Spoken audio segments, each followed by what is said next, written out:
What's up, Miracle Fighters, and welcome back to the Team Miracle 4 channel. With the third Lyrical Booster set to release in about a week, I'll be going through one of the newest decks you guys can build from that set. So this is actually one of Roxy's favorite decks in D as well, for now, so far, right? And it is the Michu Cannonball deck. So Michu is actually the newest glitter unit, and she's basically one of those units like Roroa or Thegra or Eva or Chaos, right, who are seeking the fire regardless. And this deck, what it does is it basically uses set orders for your main plays, and it's big power and 2 Vanguard attacks. Michu is also currently one of the better lyrical decks. It's I think it's probably like top 3 or top 4 in terms of strength in this nation. So without further ado, let's get right into the deck. So let's start off first with the right deck. As you can see, I've laid them up over here for you guys. So we're obviously playing each one of the different, the 4 different Michus, right? So the starter has to be this particular Michu. Very specifically this Michu because the grade 1 Michu does specify riding on top of a grade 0 with Michu in its card name, and this is the only one. So that's our starter. So then we have our grade 1. This is Happy Shopping Michu. So let's have a look at her effect. When placed from a grade 0 with Michu in its card name, you can search your deck for up to 1 all setup, which is this order over here, right? And then put it into your order zone and shuffle your deck. So the deck will be very reliant on this order, so I might as well put it here. So yeah, that's why the right line directly searches for it. Then we move on to the grade 2 Sparkling Summer Michu. And Sparkling Summer's effect is when placed by riding on top of a grade 1 with Michu in its card name, you can look at the top 5 cards of your deck, choose up to 1 card with Nokuno in its card name or a Cannonball card name. Reveal it, put it into your hand and shuffle your deck. So if you're wondering, this is our Cannonball order, and Nokuno is a very important card, right? It's basically like the companion of Michu. So all the glitter decks, usually they will come with the main card and then a companion. For example, Chaos's companion is Mikani, right? Roroa's one will be Redalina. So for Michu, hers is Nokuno here. So this grade 2 here enables you to either search for the important order or your companion. Very simple. And the companion is particularly important in this deck. In fact, these 2 are particularly important cards for this deck. They are part of your your winning image essentially. And last but not least, we have the grade 3. In fact, this is the main card herself. First to Head Towards a Dream Michu. So 2 abilities. Firstly, if your order zone has all set up, which is the first order that you will get out with the grade 1, you may counterblast 1, draw a card, choose a card from a hand, call it to rearguard circle, or discard it. It is the same skill as at 6 Leonon, and it's good since it's a +1 if you are planning to call a card, call a rearguard anyways. The deck is pretty light on counterblasts, so you can actually use it every turn for a good draw or a cycle. As for the second skill, it is a Cannonball effect. So Cannonball, when this unit attacks a Vanguard, you may Soul Blast 2, choose one of your opponent's rear guards, retire it, and this unit gets plus 5,000 power until end of that battle. So this is it's probably the first card in Lyrical Monasterio that can retire an opponent's rear guard, other than Barrel World from the Celestial deck, which bot decks your opponent's rear guard. So it's a nice effect if you are facing decks with specific annoying rear guards, as you can spot retire them. But we will soon see that this is not the final form of this ability. Just keep this in mind and let's move on to the main deck. To make explaining things easier, I will be starting from the order cards. So as mentioned, this deck is reliant on its orders, which you have 2 searches for in your right deck. So the first one, this is the base form. This is the one that we play only 1 of. This is all setup. So what it does in the order zone is if your Vanguard is a Michu, you may rest this card, activated, Soul Charge 1, choose up to 1 Cannonball card from a hand, and put it into your order zone. So this is a main Soul Charge engine, allowing you to consistently have the soul to pay for Michu's Soul Blast 2 ability. Allowing you to play a Cannonball order straight from a hand as well is also great because it prevents your hand from clogging up with orders, since you can use this effect to bypass the once per turn order restriction, and also allows you to start drawing cards or cycling the deck with the other Cannonball orders effects, which I will get to very soon. So yeah, we play 1 copy of this. Some players play 2, right, in case they draw into it and then they lose on the +1, right, from the right deck. But I think 1 should be fine. I mean, Roxy herself says that it's not very common for her to draw into this at the beginning of the game. But I mean, it's personal preference, right? It's like how it's sort of like the prison for this deck, which you technically just need 1 copy. But I mean, having more copies of it is also okay because I mean, you can just treat it as a soul charge card that you can use every single turn. So really up to you guys. But for this deck, we are playing 1 copy. And as for the other order, we are playing 4 copies. Alright. So this is a very important order. The Flower Cannonball. Okay, so what does this order do? Firstly, when this order is put into the order zone, can draw a card. So as I've said, using all setup to potentially set 2 of these guys on your turn 1 or turn 2, right, is very good because it allows you to see more pieces. You get to draw more cards and declock your hand in a way. The second skill, however, is where it's at. So in the order zone, activated, if your Vanguard is a grade 3 or greater Michu, you may put this card into your drop zone and change all of your Vanguard's Cannonball abilities, which is the Soul Blast 2 retire effect over here, right? So you change it all to this new effect written on this card, and that is Soul Blast 2. When this unit attacks, choose 3 of your units and they get plus 10,000 power until the end of turn. In other words, with this order, you get to replace the Cannonball effect of Michu with a field buff effect. Now, giving plus 10k to 3 units as early as first grade 3 turn is really big, and it adds a lot of aggressiveness to the deck. It's almost like a mini persona, right? And it also synergizes really well with the companion Nokuno. Sometimes Michu's ability to retire might not be that useful, right, in certain matchups or in certain scenarios or situations where there's nothing of particular importance to retire on the opponent's turn, and spreading big power might be a better way to spend your 2 Soul Blasts. So yes, that's what the Flower Cannonball does, and these 2 orders basically set the foundation for the deck. So as I get to the other cards of the deck, just remember that Michu can change her effect to Soul Blast 2 plus 10k to 3 units, essentially. So with the orders out of the way, let's get to the normal units. So obviously we are playing 3 more copies of the grade 3 Michu in the main deck because you want to be persona riding, right? So we want maximum chance of persona riding, nothing much to explain there. Besides Michu, Roxy is also playing 2 copies of Brighter Than the Sun Vin. So very interesting card. When Vin attacks a Vanguard, she's on rearguard circle and you have all set up in your order zone. All set up refers to the grade 1 order. It gets plus 5,000 power until end of battle. So it's an 18k attacker base. Then you may put a set order from the drop zone on the bottom of your deck and give Vin plus 5,000 power again. So turning her from 18 to 23k. Vin is actually one of the deck's bigger attackers, allowing to hit up to 33k with Michu's power up and not counting for Persona Ride. It also allows you to recycle extra set orders that you have used, such as Flower Cannonballs, which go to the drop zone. And the best part is that she doesn't cause any counterblast at all. As you can see, it's like almost a free effect. So overall, it's just a really good free beat stick for the deck. As you will soon realize, this deck is pretty much like a beatdown style deck, right? Where you're mainly focused on just hitting high numbers and multi-attacking from once both players have reached grade 3. So that's all for the grade 3s. Let's move on to the grade 2s. For the grade 2s, we start off first with 4 copies of the Schedule Coordinating Remory. As you can see, we have 1 frame rare here. Beautiful looking card. So Roxy loves pretty cards, and we just so happen to, get one of these, so might as well play it in the deck. What Remory does is, when she attacks a grade 3 or greater unit, if your order zone has all set up, this unit gets plus 5,000 power until end of that battle.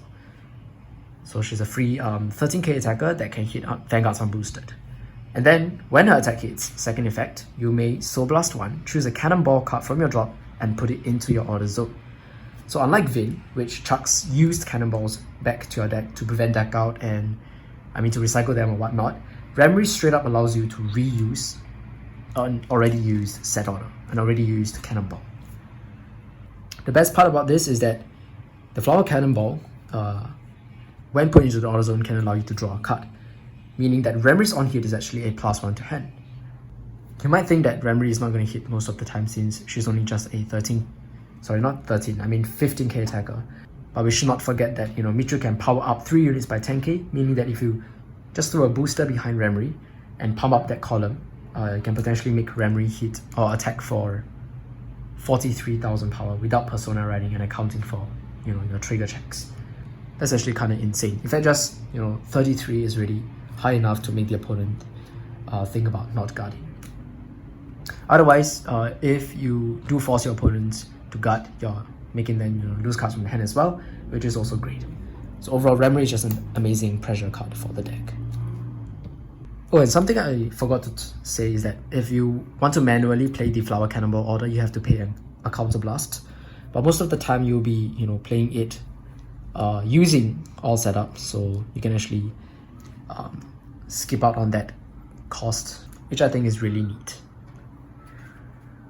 But yeah, that's Remry, 4 copies. Let's move on to our next grade 2.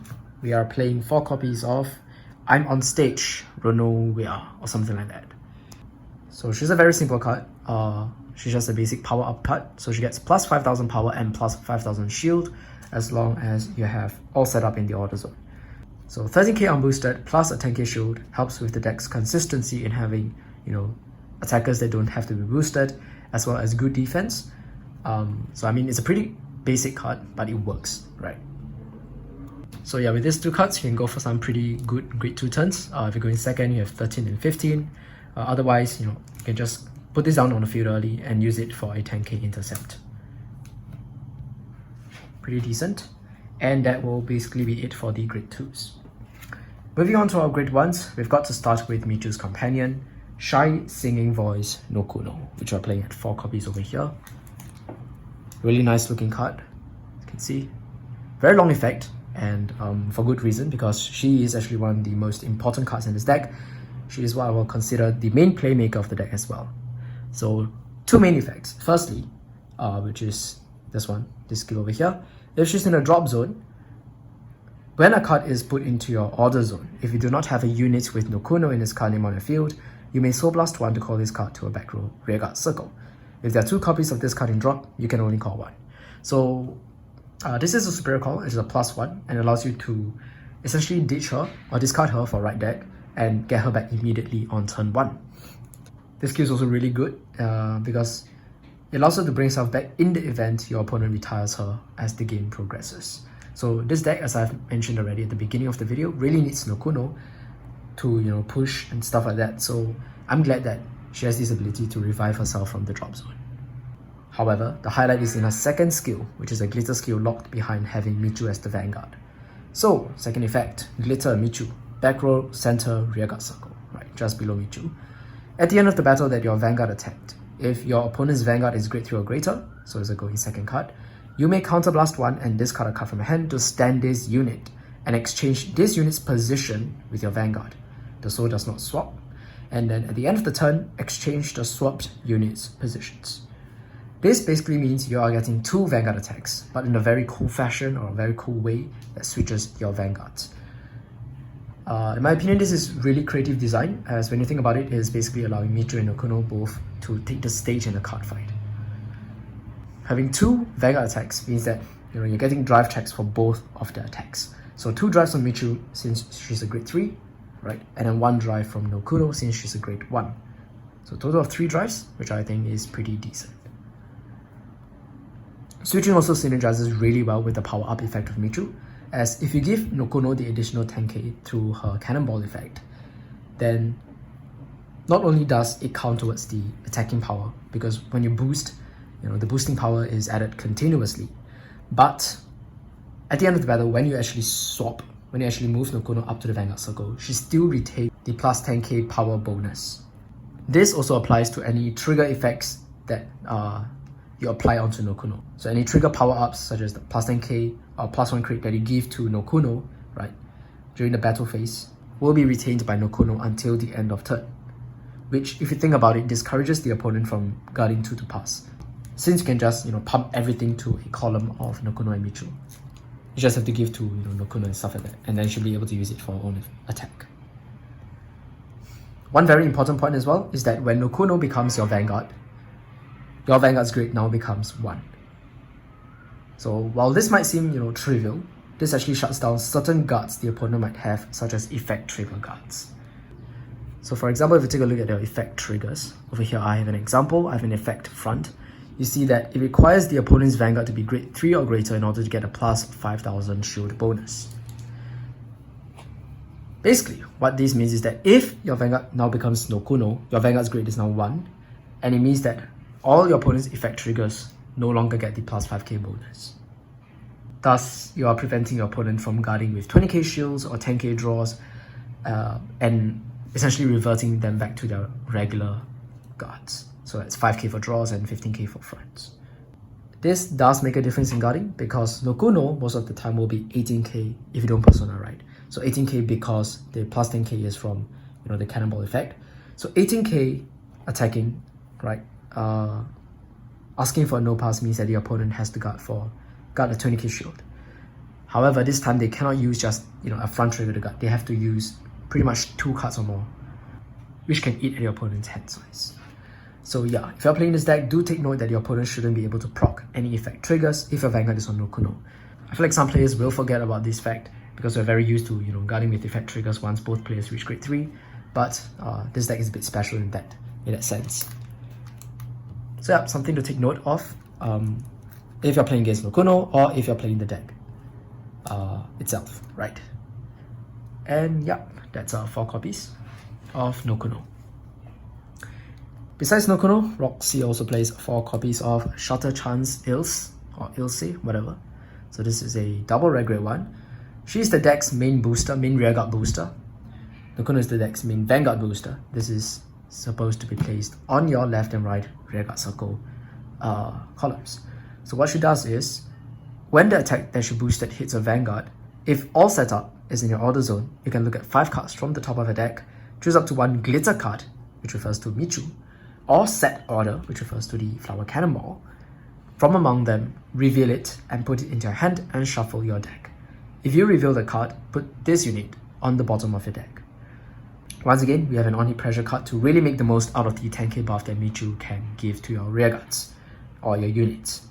Unlike Ramri, which reuses an already used order from the drop zone, Ilse is basically the searcher, so she searches the deck for any missing pieces that you might have.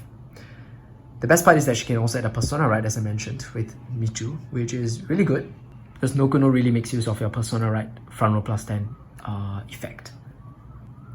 Ilse also doesn't shuffle herself in after you search after deck in your deck by 1 card, which kinda gives you slightly higher chances of hitting triggers as well. So that's really important, and it's 4 copies of Ilse.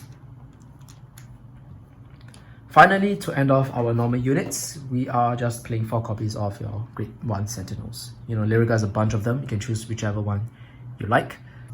So these are the 3 that Roxy likes the most. Right. This is the new one from the same set as Michu.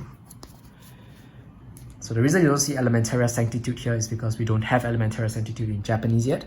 We have a whole bunch of them in English, but no Jap one yet.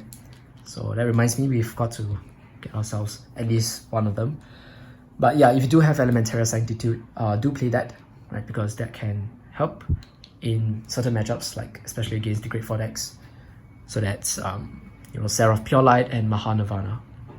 But yeah, that's basically it for our normal units. I think we should go on to our triggers. Okay, for the triggers, it's pretty basic for this deck. It's just 1, 3, 6, 8 crits, 3 draws, and 4 heals and 1 over trigger. So let's explain. 8 crits because the power of the columns can be really high in this deck, and crits will make them, even more lethal, make them even more threatening. 3 effect draws because we want to CR pieces, we want a bit more draw power, and also 10k shield is just really good. And then 4 vanilla heals because we don't have effect heals. Lyrical's effect heals will come out in the same set as Michu, so if it's possible, I would definitely recommend you guys pick them up. There's the anti-crit one and the anti-stand one. Both have their merits, right? Both are pretty good depending on what kind of decks you are expecting to face. So otherwise, I can just play the regular vanilla heals because that's all, you know, we have. But yeah, the heals are totally up to you guys. And Roxy, as you can see, isn't running any fronts for now. But I think they are still definitely a consideration because of the 20k shoe which they can provide. So this is the effect front for Lyrical. 20k shoe is still really good because a lot of decks can hit for 20k guard now, and sometimes it's just nice to, you know, one card guard those kind of attacks. Fronts will also make your attacks even more threatening, even though they are just 1 damage. But you know, when you've pushed the opponent for a 5, checking a front can really just punch through whatever little bit of defense that your opponent has. I think what Roxy feels is that, you know, crits kind of work better without triple drives, because remember, you do have 3 drives, and if you can check enough crits, you can just, you know, potentially close the game right there. And of course, the one overtrigger that we play is the Lyrical Monasterio overtrigger, not Obari or whatever. The Lyrical overtrigger is easily one of the better nation overtriggers out there, especially if we check it early, since its effect to give plus 10k to all rearguards lasts until the end of the game, and it's actually really insane. Just imagine a force 1, you know, force 1 marker on each of our 5 rearguard circles. All the columns are like easily plus 20k, plus 10k to plus 20k, and guarding is like almost impossible on certain turns, like Persona Right turns or turns where you know, use Michu's effect to give an additional plus 10k to 3 more units. Chances are, if you check this early enough, you can easily rush on your opponent and close the game right there. One thing about the overtrigger though that I should point out is that Nokuno over here will not keep the 10k buff from the overtrigger when she moves from the rearguard circle to the vanguard circle. So that's because the overtrigger's power up is a continuous power up that applies only to rearguards. And so when Nokuno goes to vanguard circle, she's no longer a rearguard, and the continuous plus 10k, and she loses the continuous plus 10k. So that's something to take note of as well. However, the fun part about Nokuno is that if you do check the overtrigger offensively and you give her the plus 100 million power, when she moves to the vanguard circle, she still retains the plus 100 million power. So it makes it such that you can actually use the 100 million power twice. So the opponent 2 to pass the vanguard and check the 100 million, give it to Nokuno, the attack hits, and then Nokuno goes to vanguard circle, and if opponent is not able to guard or whatever, then you can just kill, right? Now before I end off the video, I would just like to talk about some alternatives for this deck. First up is this new promo card for Michu, Light That Shines on Solitude. So we have not yet gotten this card. I think this card is already out in the Japanese format, which is what Roxy is playing for Lyrical. And this card is a nice utility card for the Michu deck. So what it does is you can only play this card if you have a Vanguard with Michu in its card name. Perform one of the following. So 2 effects, either one. Firstly, you can either search a deck for up to 1 unit card with Nokuno in its card name, discard it, and shuffle the deck. Or, if your Nokuno is in a back row center rear guard, you can countercharge 1. So it's either a Nokuno searcher or a countercharger. It mills Nokuno because it wants you to, you know, use Nokuno's effect to superior color back. It doesn't want you to just get a free card like that so easily, right? But I mean, it's a way to get out your Nokunos if you're not seeing them from your mulligans. Searching for Nokuno is very important because, as I've mentioned already, Nokuno is this deck's main playmaker, one of the main playmakers. Since, you know, it enables your multi-attack, it enables a second Vanguard attack. And so this deck wants to kind of heavily mulligan for Nokuno. This order will therefore help with the consistency of seeing Nokuno in your games. Secondly, while this deck doesn't use much counterblasts, in more drawn-out games, it's easy to run out of counterblasts, especially if you want to use Michu and Nokuno's counterblast abilities every turn. So each one of them uses 1. If you use both in 1 turn, it's 2 counterblasts gone. Right. So if I had this order, I would personally run at most like maybe 2 copies of this card. Recommended cards to cut will probably be the 10k shield or Eels, or you could even cut 1 Nokuno and another card and then add in 2 of your order to make it such that you're playing 5 Nokunos in a way, right? That could also work. Sadly, we don't have it yet for now, so you don't see it in our main deck here. But yeah, I do think it's a pretty interesting order. Another card you guys could consider is the Endless Summer Tatum. So once per turn on rearguard circle, if your damage zone has a face-up order card, you may soul blast one and put a unit card from your hand into a damage zone face-up, and then choose a face-up order card from your damage zone and put it into your hand. So Tatum allows you to basically swap out a card from your hand for any order card that might have been put in the damage zone via damage checks. Your order cards are a very important part of the deck, right? You do want to be seeing your flower cannonballs, and not seeing them makes the deck very, very much weaker. Hence, this card is one way for you to increase the chances of seeing your orders, and since it's an activated effect, you can also use this every turn as long as it doesn't get retired. If you're playing Elementaria Sanctitude, which you should definitely do, right? You can even retrieve the Elementaria Sanctitude since it's an order card as well. Finally, if you don't mind on hits, you might even consider Crystal Clear Sparkle Aura for a more direct way of searching for your key orders. So when they attack that this unit boosted hits, you may retire this unit, search your deck for up to one order card, reveal it and put it into hand, and shuffle the deck. So this one, once again, allows you to search for Elementaria Sanctitude, which is a order sentinel, very good. Or you can search for your flower cannonball. Other than its alternatives, we just have the good Lyrical Monasterio boosters or cards like Eureka or Elite, which if you can find space, you can definitely play, but I think the deck is kind of full already like that. And with that, we've come to the end of this video. All in all, the Michu Cannonball deck is a really fun and affordable deck that is currently also one of the better Lyrical decks. We did get all these cards for a very cheap price. I mean, a lot of them are like rares and below. Just a couple of triple rares and double rares only, but the rest of the deck is pretty cheap. This deck has a lot of things going on for it as well. It has multi-attacking, 3 drives, good resource generation, plussing, big power, as well as on-hit pressure, and potentially even retire if you're going for that route. If you're up against certain decks that are very reliant on certain rearguards, then you can see that this deck has quite a bit going on for it. Your columns can easily go up to 30k or more on your first grade 3 turn, which is very scary because, especially going first against a grade 2 Vanguard, and then can push a lot of damage. It's also a very fair deck because your finisher Nokuno here requires the opponent to be on grade 3, so you won't find your opponents complaining about the strength of this deck. All in all, it's quite a well-rounded deck, and Roxy, I think, definitely does enjoy this deck. We have a couple of gameplays featuring this deck on the channel already, so do check them out if you guys are interested to see how it functions in action. And we'll definitely be showing off more gameplays for this deck as well. Once again, I hope you guys enjoyed this deck profile. If you have anything that you guys would like to share about this deck, any suggestions or whatnot, do leave them in the comment section down below. We'll be sure to read them, reply to them. And for now, that's pretty much it for me. I'll see you all in the next one. Bye guys.